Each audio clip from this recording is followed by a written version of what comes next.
इन दो तस्वीरों को देखिए। पहले इस तस्वीर को देख लीजिए। ये है कपिल सिब्बल। इन्होंने भी बहुत सारे ज्ञान दिए हैं। क्या क्या ज्ञान दिया है इसके बारे में बात करूंगा। ये ज्ञान दे रहे हैं और कह रहे हैं कि पीठ में खंजर घोंपा, अवसरवादी, ढोंगी, पाखंडी, और ये भी किसी और को नहीं कह रहे हैं, बकायदा ये एकनाथ शिंदे जी को कह रहे हैं। पता नहीं अच्छा अचानक ऐसा क्या हो गया कि एकदम बकायदा अवसरवादी, पाखंडी, ड्रामेबाज, मतलब बहुत सारी चीज़ें बातें होते कहती है। मतलब ऐसे ही लगभग बहुत सारे आरोप लगा दिया है।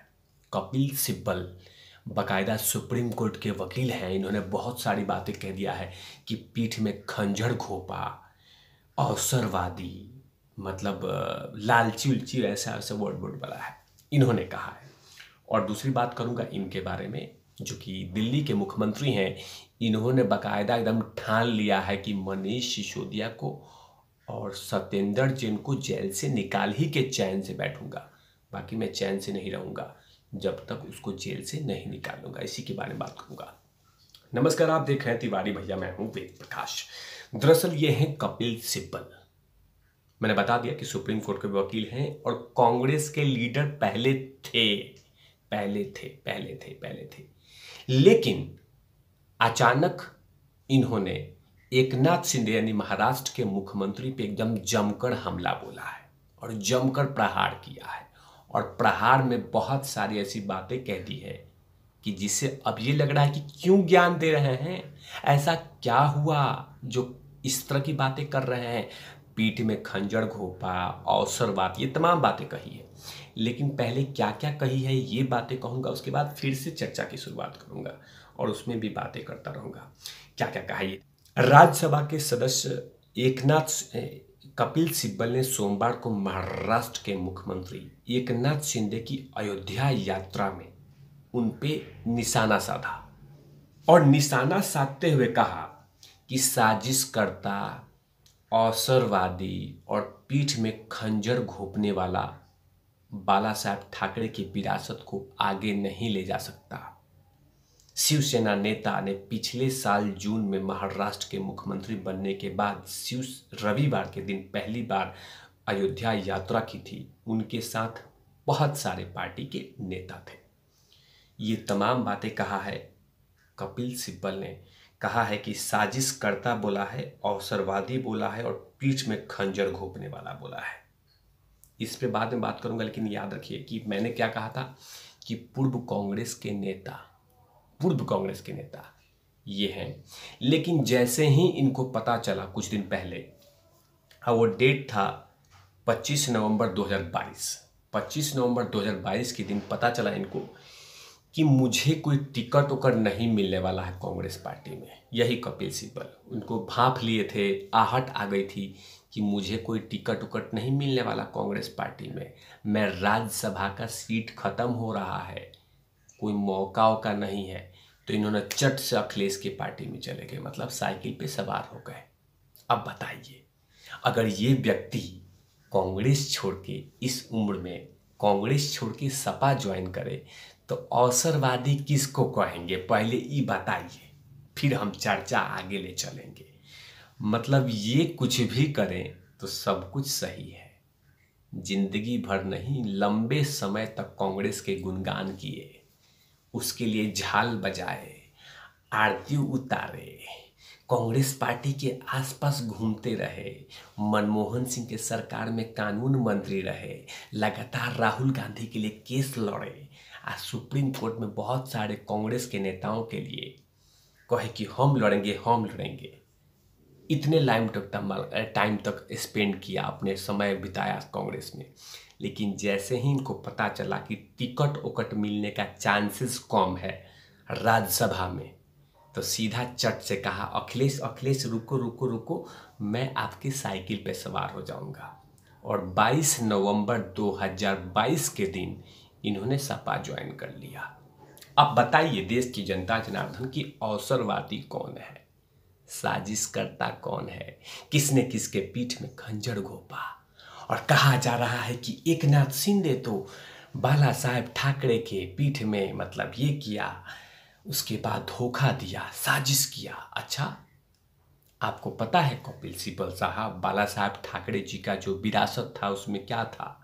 उसमें था कि हिंदुत्व के एजेंडे को हमेशा आगे रखना है, कांग्रेस से गठबंधन नहीं करना है। उन्होंने कहा था कि जिस दिन कांग्रेस के साथ गठबंधन हो जाएगा उस दिन अपनी दुकान बंद कर देंगे। ये तमाम पूजनीय बाला साहब ठाकरे जी ने कहा था, लेकिन इसके उल्टे उद्धव जी ने किया था।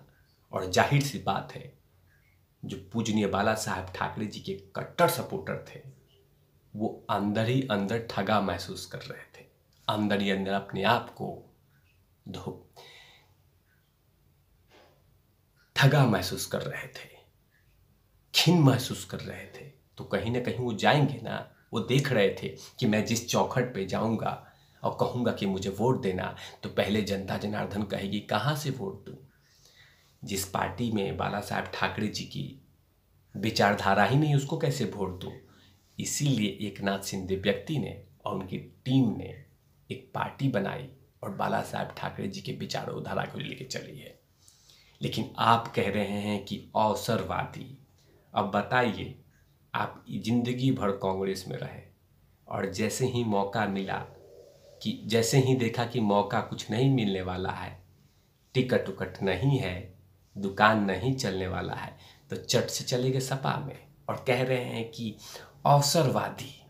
पहले अपने गिरेबान में झांक लीजिए कपिल सिब्बल साहब, उसके बाद चर्चा कीजिएगा। अब दूसरी बात कर रहा हूं कि इनकी, मतलब अरविंद केजरीवाल की।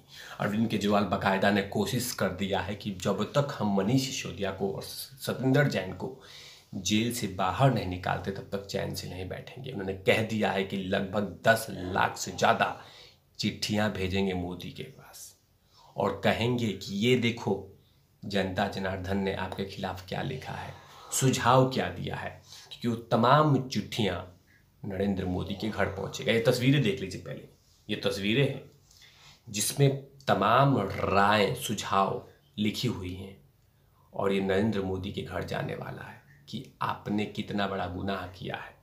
आपने सतिंदर जैन जैसे ईमानदार, मनीष सिसोदिया जैसे ईमानदार व्यक्ति को जेल में डाला है, आपने ये पाप किया है। इस तरह के तमाम सुझाव जाएंगे।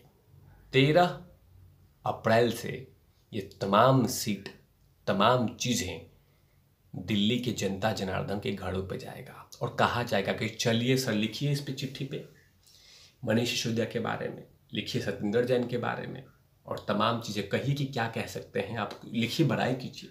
ये तमाम चीज़ें अरविंद केजरीवाल, सुनिए आप, ये तमाम चीज़ें देश की जनता जनार्दन जो है, देश का कानून जो है वो चिट्ठी से नहीं चलती है। देश का कानून चलता है साक्ष्य पे, प्रमाण पे, सबूत पे, ना कि चिट्ठियों से। अगर ऐसे होते तो कितने सारे गुंडे अपने अपने एरिया से चिट्ठी लिखवा लिखवा के अभी बेल पे बरी होते।